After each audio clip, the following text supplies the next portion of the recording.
Welcome to Insight. Today's special guest is Daniel Johnson, and he's going to be talking about using your intuition at work. Do you want greater trust and confidence in the decisions that you make at work? What about the decisions that you make in your business, in your career, and even your family? Because we'll be talking about that as well. So, leaders of the most successful businesses report that they owe their success to trusting their intuition. And that's what Dan's going to be talking about today. He'll share intuitive techniques anyone can use at work. Also, because he's also a personal friend, so I get to know him a little bit, which is a joy for me, a little bit deeper and on a different note than what we know as working as professional mediums. Dan is literally a bridge between the worlds. I know that I've talked about this before, but this is what it's all about. He has one foot firmly planted in the corporate world as a neuroscience-based coach and leadership development consultant. His other foot is on the spiritual side of life. Yes, he is a professional, evidence-based spiritual medium. He's a psychic. He's also an excellent world-class tarot reader. Dan has worked with leaders all over the world to help improve their leadership skills and decision-making abilities, including how to strengthen their intuition. And that's what we're talking about today, how to meld those two worlds. He also facilitates intuition training sessions for corporations in a variety of interests. Daniel is honest, he has deep-rooted integrity, and he really truly lives the life of the person who is serving humanity, serving others, serving you, serving corporations for the betterment. Without further ado, Daniel Johnson. Welcome. Thanks for coming on the show. Thank you. It's a pleasure to be here. I love talking about this topic. I wish more people brought it out in the open in the workplace. You know, I was thinking about that when you decided that this would be your topic for today. And I'm thinking, boy, mister, you are pushing the buttons here. And I love it. Well, I thought it would be kind of out there for folks, especially in the workplace. But 15, 20 years ago, I actually started doing training sessions in corporations, a variety of industries about intuition at work. And I thought maybe I'll get a handful of people. They'll probably be women who have an interest in this. What I find out is there's a voracious appetite for this in the workplace, especially among IT folks who are so used to using their left brain. So that was one of the first things that struck me right away. One, this is something that people are craving. And two, they're just looking for permission and they want to be able to access their intuition. And three, it's not just who you think it might have an interest. It's folks at all levels, of all interest levels, but a lot of folks, especially in my training classes, are IT folks. People are used to using their left brain for computer type stuff. You know, it's really interesting because I see, and maybe it's, you know, the science and the medical community is realizing, and it's so prominent now, the left brain, right brain, you know, and how the brain works and how we can most master that. And I do have to say that I'm a big podcast listener. And one of the things I have seen, and why I was so intrigued by this topic, is because many people who are supposedly left brain, big like multi-billionaire people who are getting more into the right brain thinking. So you're right in tune. Probably you were on the cutting edge of all of this. Well, you know, my ego would like for me to think that I'm on the leading edge. You know, 20 years ago, I was talking about this. People are catching up, but really it is true. And you mentioned two important things, Lisa, I'd like to expand on. One, that more and more folks are acknowledging their intuition. Steve Jobs, you know, big Apple guy, he said the difference between him and other folks is that he trusted his intuition. When you survey CEOs, Fast Company did a survey of CEOs and said, what made you successful? They said the most common answer was, I trusted my gut, which is a way of saying I acknowledge my intuition. So people are acknowledging that. Sometimes they keep it to themselves because it's their It's their secret weapon. They don't want others to trust their intuition so that they can keep moving forward. And then you also mentioned this left brain, right brain piece, and I'd like to expand on that if I could. Absolutely. You know, I'm a certified neuroscience-based coach, and in my neuroscience training, 3 years of in-depth training, the things that I learned from neuroscientists is that the left brain, right brain, the biggest difference is how the left brain and right brain view the world. You know, a lot of us were brought up thinking the left brain does intellect and the right brain is creativity. Right. There's some truth to that, but really all parts of the brain work together. But the biggest difference is the left brain views the world and our surroundings as little pieces and parts. It divides them up and sees things as separate. The right brain views the world as a whole and sees the big picture. And oftentimes when we're doing our decision making, whether it's at work or somewhere else, we're just using our left brain that has seen all the little pieces, but we're not seeing the whole. And where intuition comes in is that flash of insight that does see the whole picture. Our brains, according to neuroscientists, are pattern detecting machines. So we're detecting patterns on all levels, the little pieces and the whole, but all too often we're just paying attention to the left brain part, the little piece stuff. And when we allow the right brain some room to breathe and communicate with us, then we get to see the whole. And the last thing I'll say on this, because this is one of my soapboxes, is that the nerve cells that come from our body, our inner knowingness, are smaller and slower than the nerve cells that inform the left brain with all the concrete sequential pieces piece. So all too often we get a single signal from our left brain about a decision because it's faster and it's louder and it always likes to think it's right. That's another thing, characteristics about the left brain, or the left hemisphere, I should say. The right hemisphere is a little bit slower in getting the information and communicating that to you. And oftentimes it can be a subtler message. So the left brain information often drowns out the right brain. So part of intuition is just giving ourselves a chance to relax and acknowledge what the left brain is telling us, but also then tune into the intuition side. And now I see from that description how someone who's very, what we call left brain, would understand that, because you explained it in kind of scientific terms, why and how it happens. Yeah, and the IT folks tell me, you know, we're so used to working with the minute little details and making things work and all that stuff. But the real fun for them is that whole picture. How does this all fit together? What can we innovate? What can this do? And tapping into that, because all too often they're asked to work on the little parts, but they're not asked often enough to innovate and create something new and see how this fits into the whole and their relationship with everything else. And so it's like, oh, the chains have been taken off me. I can now look at the whole picture and innovate and create something new versus being assigned a real small part. Right.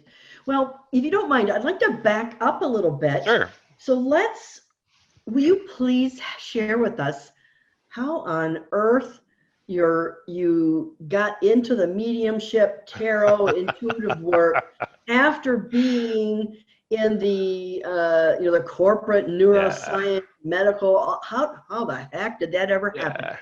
You know, part of it was conditioning. When I grew up, I was very attuned to energy.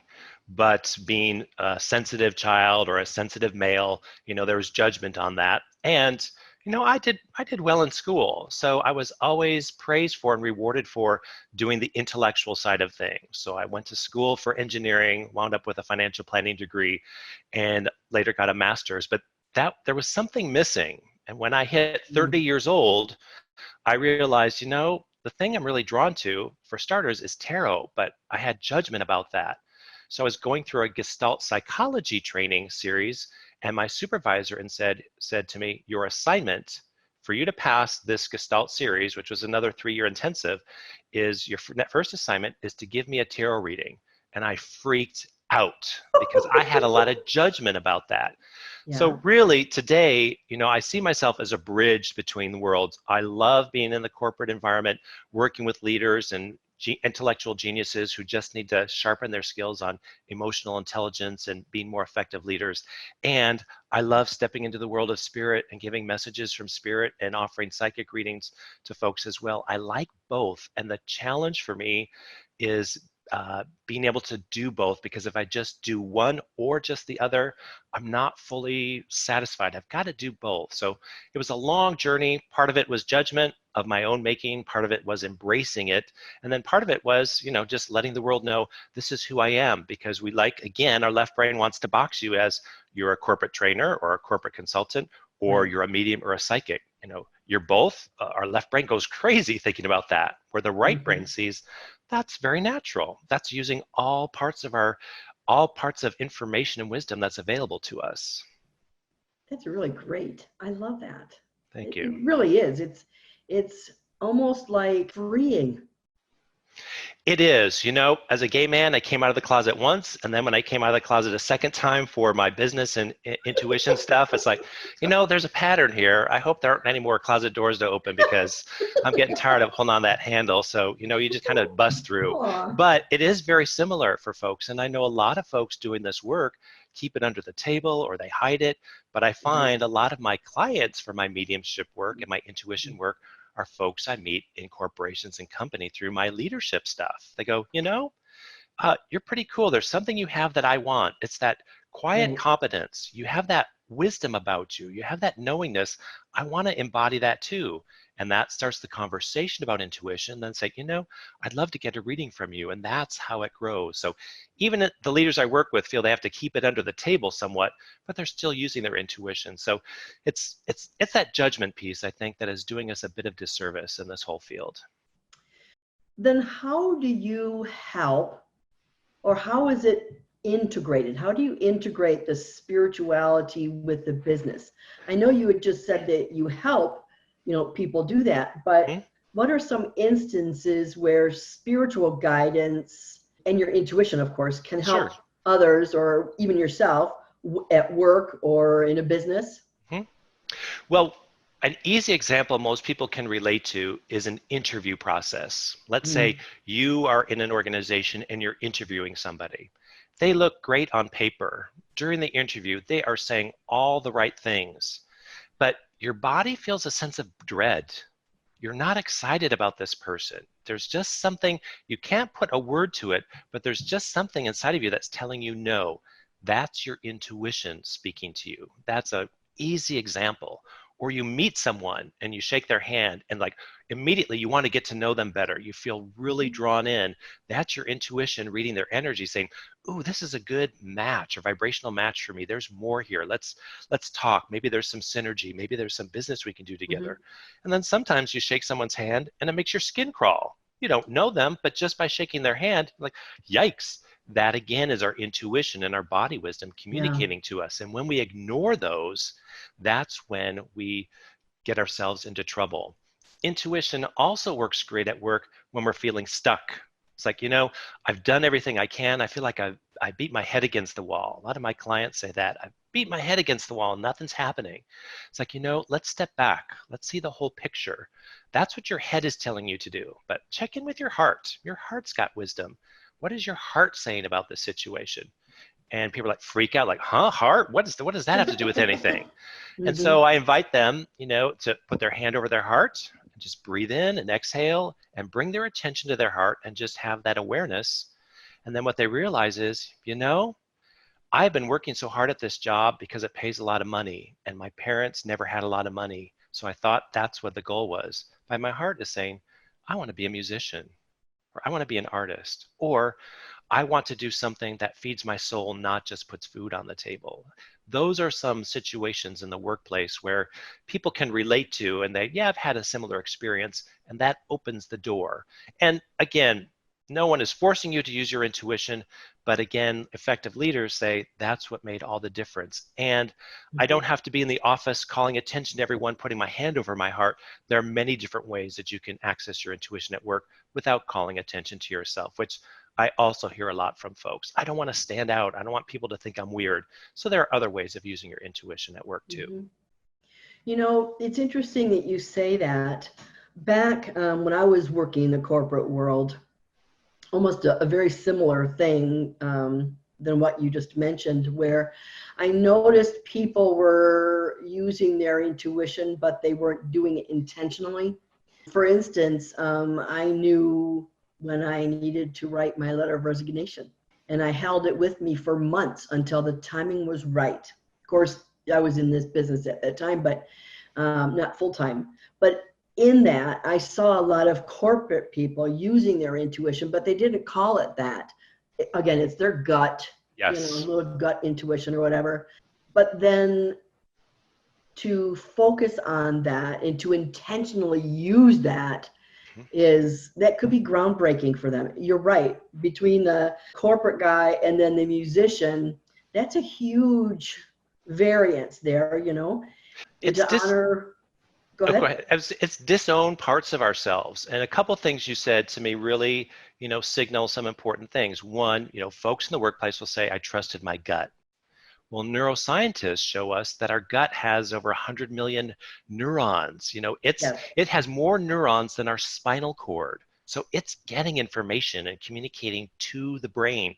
The brain isn't always informing the gut is informing the brain. So there's a reason why we say trust our gut. Mm-hmm. And then secondly, the 3 keys for strengthening your intuition, I always say, and I learned this from Sonia Choquette years ago, and it has stuck with me and has served me well and folks that I teach well, is that I should always expect, trust, and act on my guidance. And that's the thing I see in the workplace happening a lot, is that people get intuitive hits, but they don't trust them and they don't act on them.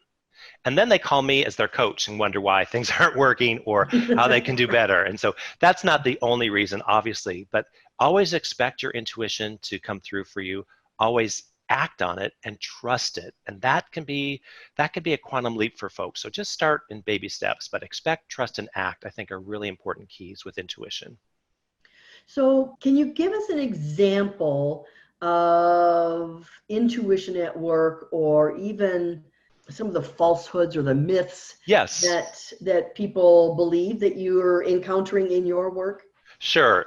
Let me give you an example first, and then we'll dive into some of the myths. So an example is I'm working with an individual, coaching them on their leadership ability. Tremendous genius, can figure everything out. But when they're in a leadership position, as we often do in organizations, if you're a great salesperson, that means you're going to be a great manager. Not always the case, but one day we'll figure that out. That doesn't mean you can't be a great manager, but some folks don't want to do that.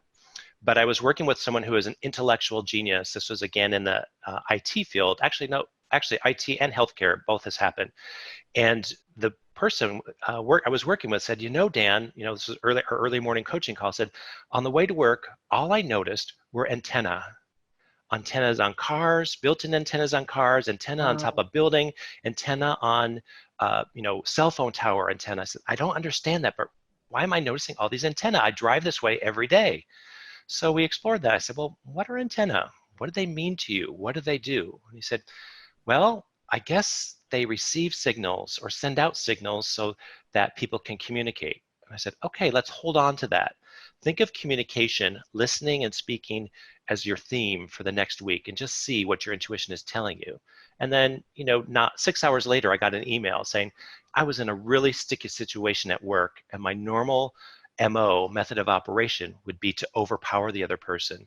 But I remembered my intuition speaking to me with those antenna, and I thought maybe I should receive the signals. Maybe I should just listen. So instead of overpowering someone, I chose to listen, and you know what? The sticky situation came out really well. It actually came out in my favor. But had I not gotten that signal from my intuition, hey, listening is going to be really important for you today, I would have done the same thing. So that's an easy example. Does that make sense? It does. It does. It's just paying attention to what becomes figural to you. What stands out can be another way your intuition speaks to you. Right, exactly. So someone, Linda, wrote in on the Facebook board, and she had mentioned a situation where you meet, even with yourself, you have skepticism about what you're getting, right? So how can you determine whether it's spirit or your own, because you think you're going crazy, right? You know what's right and what's real, because you don't want to look like a fool, right? If you act things. Well, that's another thing. We've got judgment about making mistakes too. So, sometimes, we have to be foolish in order to learn. It's part of our part of the process. But I totally understand that. And in the workplace, there are two things. And one thing that workers and leaders can always understand is the difference between fact versus story. So my first step is the information I'm getting a fact or is it a story? A fact is something observable and measurable. A story is a judgment or something I'm making up. So that's the first step. If it's based on fact, I can check it off. I'm comfortable with that. I can go with it.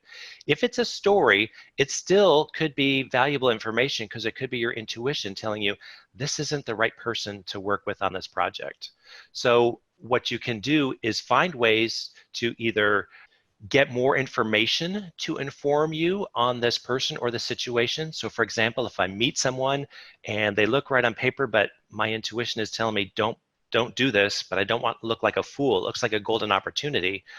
Take a moment, check in with your body and your intuition. What is it saying to you? Then I can do some background checks. I can talk to other people who've worked with this person.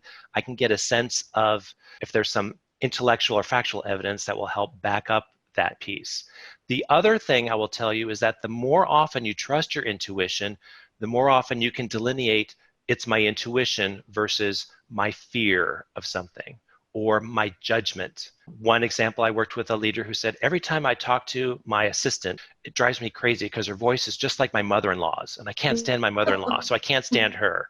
That's you're getting information that's making you cringe, but you can realize, the reason for that is because it reminds me of my mother-in-law, not because I need to give this person a chance. Mm-hmm. And then also your intuition, more often than not, will help you feel expansive. Will help you feel like, oh, this is the right way to go. It's like, there's nothing else I can do. This is the way I've got to go. If it's fear, it'll make me feel smaller or more inhibited. With the exception, if you're driving along and your intuition says, you really need to turn left here, sometimes that can be really abrupt, follow that piece. So there are some distinctions in the voice. Practice the intuition. If you're getting an intuitive hit, see if there's a way of getting more information before you make that decision, and you can do that discreetly without acknowledging your intuition or feeling like you're a fool. And then sometimes we just have to take that leap. Sometimes we just have to say, I'm going to say no to this, or I'm going to go this direction even though some folks think it's foolish, because my gut's telling me that's the way to go, and we won't know till we're on the other side. Meaning the other side of the situation, not when we're dead. No. I got it. Yeah. But that's really powerful because I can see how, like, you might get an intuitive hit. It might not even be at work. You may be getting ready for work or you go to and something pops in your, so you're not sure about it yet. We still have to investigate it, but it's your gut instinct telling or giving you a heads up. So it's so beneficial. So then, as you said, then you can investigate it and validate it and do a little bit more digging. And I find that the intuitive voice is consistent. It may be a softer voice, but it's consistent. So in this moment, I'm getting this intuitive hit.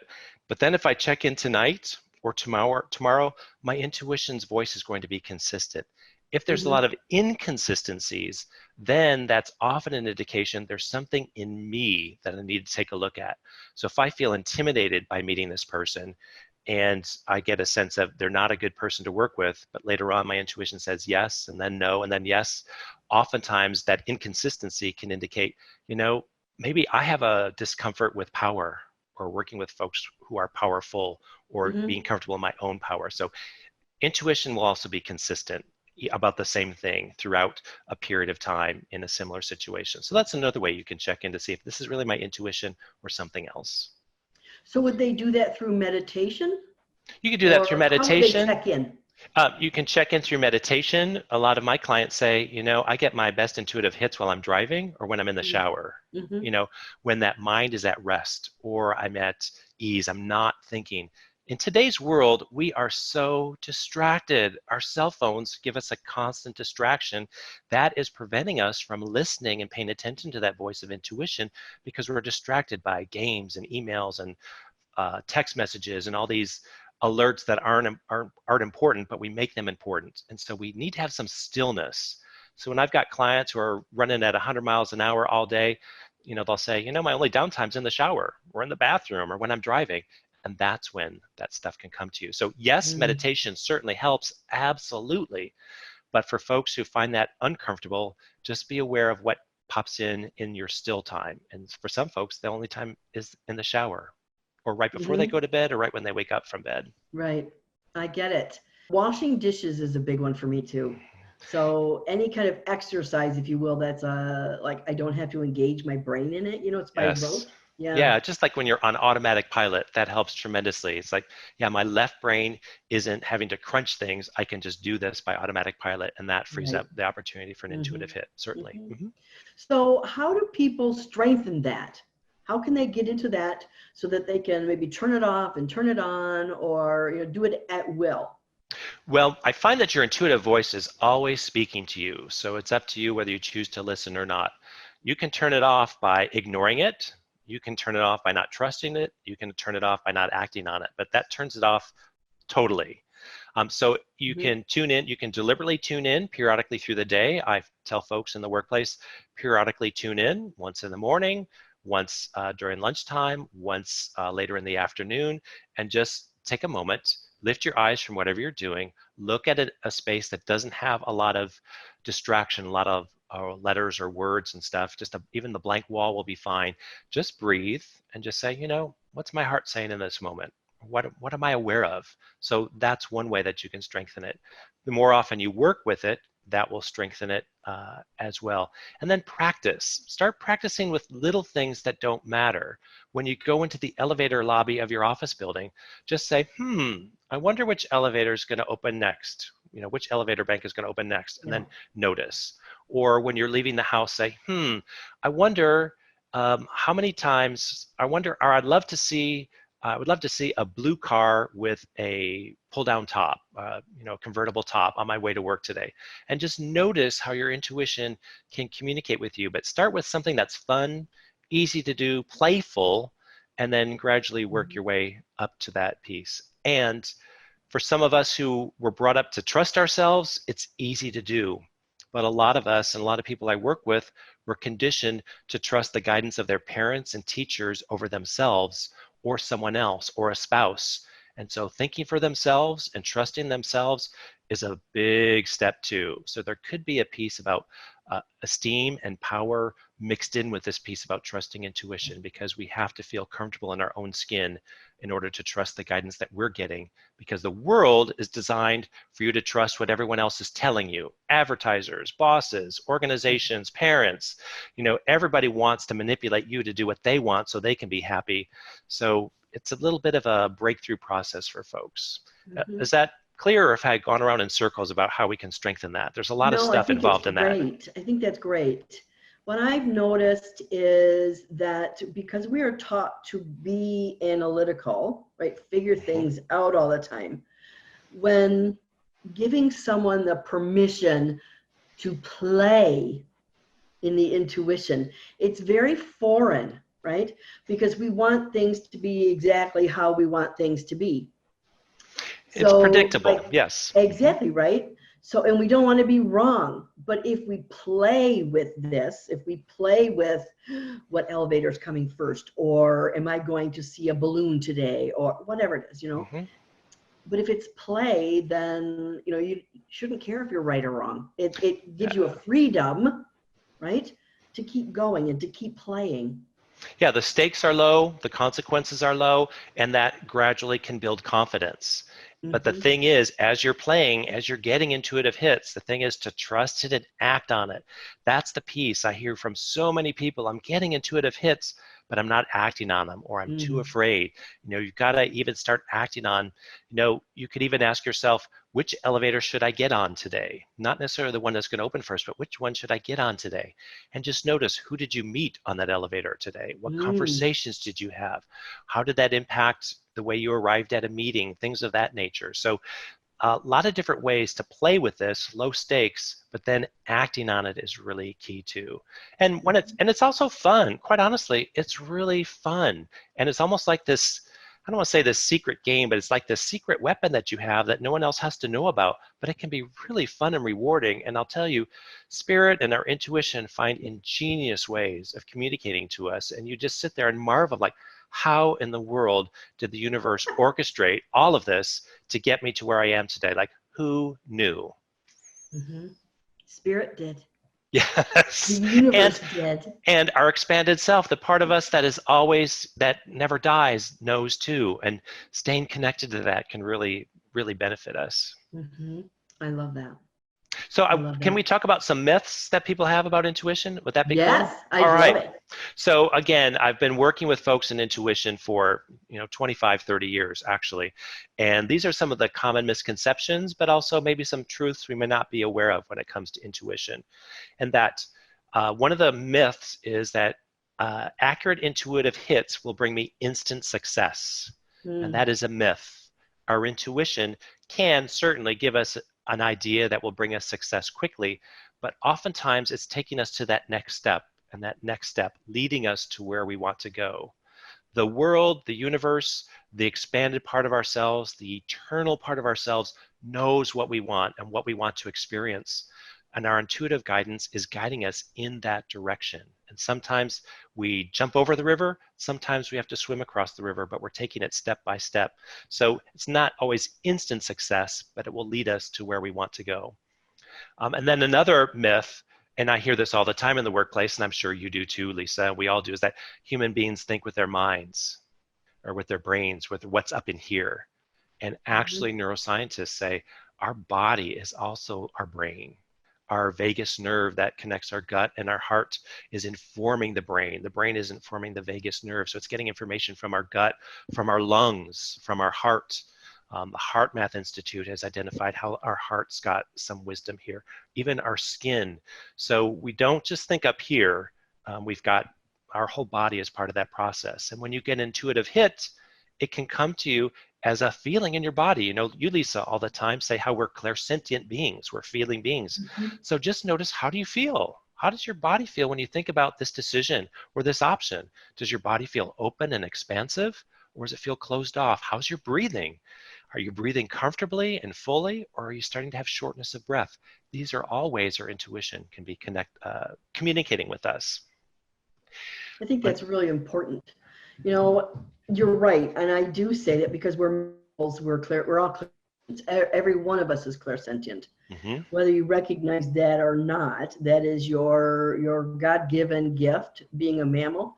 And I think everything, for me, I don't know about you, but for me, everything I get, whether it's clairvoyantly or clairaudiently or whatever, is all filtered through the clairsentience. Yep. So the first thing that, even as babies, we come to rely upon are our feelings. So I just think it's our strongest. So then when we experience that, hey, I really like this person, or I really don't, or should I go left or right, or this elevate, whatever it is, we feel that emotion or that gut instinct, or we feel like heaviness or, lightness or gaiety or whatever. And I think they can all be used personally and in the workplace. I think this is tremendous work that you're doing. I really admire that. Thank you. And I think it's such an interesting concept now. And I know, like, you've been doing it for 20 years, but I think it's becoming more and more in the mainstream how people are using all of their brains to, I guess, to expand their own awareness as well as whatever they're passionate in. Right? Absolutely. And you talked about how we can feel through our bodies. We get intuitive information through our bodies. A lot of people, especially in the workplace, think our intuition is just going to spell it out for us. It's going to be words, or it's going to be something in writing. And one of the strongest ways with my clients that intuition speaks to them is through metaphor. Remember my example about the antenna? All of a sudden his intuition was drawing him to antennas. That's a metaphor. What's an antenna? A metaphor. What does it stand for? What does it mean? So a myth about intuition is that it's going to be about words or thoughts. Oftentimes it's a picture. It's a metaphor. And then play with that metaphor. What does this mean to me? So it's another way our intuition can speak to us. I find it kind of funny that you use the antenna metaphor, Uh-huh. because when you use antennas, see, spiritually, this is like the antennas are going up. That means that they're like you're tapping in and you're noticing someone's nonsense, Uh-huh. right? Uh-huh. So your own antennas are opening up, and it's like spirit or the universe, your intuitive mind is saying, something's going on here. Exactly. And that's fine. However you interpret those metaphors is the way you're going to interpret it. What does it mean to you? Yes, Yeah. so important. Again, trusting ourselves. There are books about what symbols mean. That's all well and good, but it's really about what does this metaphor mean to you? When I am communicating with spirit and giving messages, I often will taste food. And one of the identifiers was pea soup. And I hate pea soup. So when spirit makes me taste pea soup, I'm like, ugh, why is spirit making me taste pea soup? Well, it was because this person's mother always made pea soup, and that was her sign. Other folks, you as a medium or you as someone using your intuition, when you taste pea soup, that might bring you a very pleasant memory. So that might be telling you, this is the way to go, or this is going to be thick as pea soup, meaning I'm not going to be able to see my way through it. There's so many ways to go. Trust what's coming to you. And like you said, what does this metaphor mean to you versus what someone else says it means? Mm-hmm. Yeah. It's interesting because I tell my dream interpretation students to throw away interpretation, and mediumship students to throw away symbology books or whatever, because you're right, it all pertains to you, and the author's just written what it means to them, and maybe of course there's some archetypal symbols there as well. So owning your own metaphors, if you will, owning it yourself and trusting that is of utmost importance. So I love that you're incorporating it with a work type situation. There's not too many people who are doing that, which is great. And it's circling back, pardon me, it's also circling back to this word, the P word, power. You've got the power. Trust your own power. Be comfortable in your own power. So again, on this intuition journey, it's not just about getting guidance from your expanded self, from the universe energetically through your body. It's that trusting piece and claiming your power to make your own decisions. And a lot of people in the workplace have been powered out. They've been short-circuited by their organization. They work in a toxic work environment. They've got a horrible boss. They're working in a job that sucks the life out of them. So they feel powerless. So, if folks listening, as they're accessing their intuition, I just invite them that there may be some disruption along the way, which is also a neuroscience concept, that as we are letting our right brain take a bigger role in our life and our decision making and how the right brain views the world, there may be some disruption. When you start being more confident in your own decisions, people around you who are used to you just being a yes person aren't going to be happy about that. There's going to be some pushback, and this happens in the workplace all the time. They're going to start looking at me funny. They can't run me over like they used to. They're not going to be happy about it because they're used to kind of pulling the strings and controlling me. This comes up often in my coaching work in the healthcare industry and with a lot of women. It's an awakening process. So I love that it's about intuition, but there's also other dynamics, and the most common dynamic that's intermixed with all this is this concept of power. So are there any other like intuitive techniques that you've Yes. seen that can be used in a work situation as well? Sure. So easy thing to do is, pre-paving, and you may be familiar with this concept where I just say, today, wouldn't it be nice if I ran into someone really cool at lunch? Or wouldn't it be nice if a new idea popped into my head about this project? Or wouldn't it be nice if a new opportunity came my way? Just kind of set an intention for the day. And if you say it in the phrase of, wouldn't it be nice if, or wouldn't it be great if, that takes the pressure off. It gets your left brain to go to sleep about it. So you're not always trying to force something to happen or looking at everything saying, nope, nope, nope, nope. That's just giving you some confirmation that it's not happening. So wouldn't it be nice if? So kind of pre-paving your day. Or in the workplace, I'll often tell folks when they have a difficult or challenging meeting, say, kind of vision yourself being successful and then pre-pave. Wouldn't it be nice if? And by putting your focus elsewhere, then energies will meet you there. If you change the way you dance and interact with folks, then they're forced to dance and interact with you differently. So part of that is intuition, part of that is energy work, but I've seen that work quite a bit with folks in the workplace. Also, dialoguing with spirit, dialoguing with your intuition. So, folks who are in creative roles or want to be more creative, I work also with small business owners and they want to innovate. I ask them, who's the best innovator that you know, living or deceased? And they'll name that person. I say, okay, have a written dialogue with this person for 10 minutes, keep writing, and you ask questions and ask dialogue back and forth. And don't judge, don't worry about spelling, just write. So having a written dialogue with what you consider to be a person living or deceased who's got some expertise or who can advise you on this can also give you wonderful wisdom from your intuition. When you finish that written dialogue, set it aside, then look at it the next day after you've had a chance to sleep on it, and you'll see things that in the moment didn't seem important to you. So that's another way, and you can do that at your desk. No one has to know about it. You can be tapping into your computer doing that. No one has to know that you're doing it, but that's something that can work. And then one other technique is what I call red light, green light.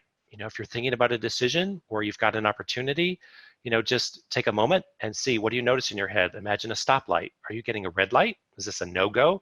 Or a green light, go ahead? Or is it a yellow light? Proceed, but proceed with caution. These are some simple things that we can do at work without calling attention to us. So I know, we had mentioned you doing mediumship and using tarot and stuff like that, but I'd like to look at, is there a way that someone could also integrate tools like tarot cards or pendulums or whatever? Sure, you can incorporate tarot cards. You could pull a tarot card about a decision. You can do that discreetly at work. Maybe you don't want to do that. Maybe you'll just do it at lunchtime. Maybe you'll do it in your car before work or after work. That's something that you can use. I know when I've gone to New Mexico and I've worked with some folks there, a pendulum is common practice. So they'll take their pendulum at work and use it. They'll go to the grocery store and hold the pendulum over fruit to see which fruit I should buy. I mean, no one looks twice in there. So I know some folks who can do that as well. And it's not necessarily a tool, but a technique that you can use is, if you have a decision or a situation in mind, sit back in your office and turn your attention in another direction or all around you, and then notice what becomes figural. And by that, I mean, what stands out to you? So if I'm thinking about, should I buy this next company? And you're sitting back and you're wondering about that, and just look around you and notice what of all of your surroundings stands out to you, and then use that as a metaphor. So you might, as you look around you, what stands out to you is this dead tree that's dying. That might be an indication, probably not a good purchase, but you might be looking around and see a tree that is firmly rooted in the ground and has lots of fruit and is very strong. It's like, this looks like this might be a good decision. So notice what becomes figural in your environment. That's a visual way and also a visceral way in our body. Oftentimes when we notice what's standing out in our environment, we'll see something, but we'll also feel it in our body. What's the accompanying feeling for that? So yes, there are tools that people can use discreetly. I will be honest, in the work that I do with folks in the workplace, most folks are not comfortable bringing a tool to work. So they'll use it either before work, after work. I do know some folks will use a tool in the car. So, it's entirely up to you. And again, I also want to acknowledge a lot of the people that I work with don't want to call attention to themselves. So they don't want people seeing them using a tarot card or a pendulum. So they'll find other ways. But after work or on their lunch break or in the car, that's when they'll do something like that. Very good. So during your career, do you have like upcoming events? Do you have events that people can come to, or are there live events or online events that people can interact with you further? Well, thanks, Lisa. I appreciate that. I do periodically offer online courses on one-shot courses on intuition, tarot, things of that nature. I do have an upcoming live event in the Cleveland area, Westlake, Ohio. October 11th, I'll be doing spirit messages, meaning mediumship messages, with medium Sharon Klingler, someone that you and I both admire very much. It's an honor to share the stage with her.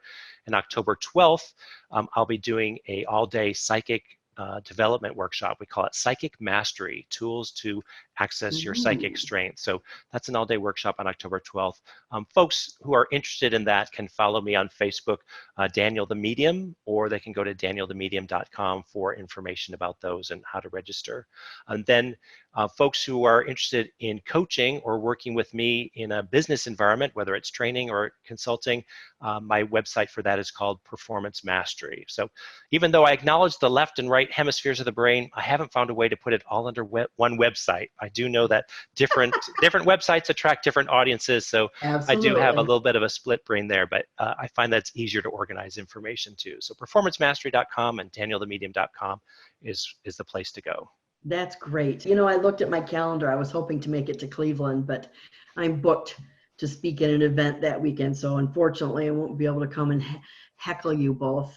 Oh, it'll be a lot of fun, but thanks for giving it some thought, Lisa. But you know, you're so well versed in all this stuff too. But I find, don't you find, even if you have some experience, if there's someone you admire or respect, even if the topic's something familiar, you always come away with something new, you know. Yep. And that's one of the things I appreciate about you, and I know it's true about me, is I always want to learn. I never feel like I know it all. So even if it's something that I feel like, you know, maybe I've mastered that, if it's someone I respect or admire, I always come away with something new that I can. Yeah, I do too. It's funny because sometimes, you know, going into an event such as that, you might not know what you're going to learn, or if you're going to learn what you need to learn, or what have you.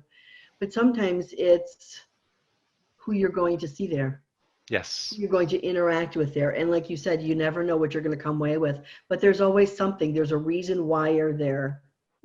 And sometimes that event will inspire you. You get an idea like, ooh, now I have an idea for a book that I didn't have before I came here. Yep. We think ostensibly it's for this class, but you know, it's just setting up the energy for us to be inspired about something that get another intuitive hit that we might not have gotten before. So you mentioned your performance mastery. You mentioned Daniel the Medium. So can you give us that again, like how they can get in touch with you, sure, Facebook-wise, or anything else like that? Thanks. So mediumship stuff, danielthemedium.com. Workplace, leadership development things, or if you're interested in learning more about intuition in the workplace, performancemastery.com. And I forgot to mention, I'm such a terrible marketer, Lisa. I forgot to mention, I do have a podcast. It's called Spirit and Energy Podcast, of which Lisa has been a guest, but I interview people I really respect who have expertise in energy, intuition, mediumship, all things on the metaphysical realm, but they're all people that I respect and have something important to say. So spiritandenergypodcast.com, spiritandenergypodcast.com. You can find the episodes, or you can find it on Apple Podcasts or your favorite podcast app. So that's another way people can stay connected with me, but also have an influx of new information and new ideas from other folks that I interview. I love it. Thank you so much for being on the show today. And I know that there's some great takeaways for just about anybody who can listen to this, either podcast on iTunes or on Facebook Live or whatever, whether you're more into the woo-woo stuff, you know, the spiritual stuff, or the business stuff. There's some big takeaways here that how they can use their own intuition to move themselves forward, right? Whether spiritually or professionally or whatever. Well, thanks, Lisa, and you make it so easy to talk to you. I can see how you are so well respected, and you do such a good job because you really put people at ease. You're a great interviewer, and just the energy you carry with you is very grounding and very interested and genuine. So I appreciate that about you. So thanks for the opportunity. You're very welcome, my dear. It was a blessing to talk to you. God bless. I'll be talking to you soon. All right, thank you. Bye-bye. Bye-bye.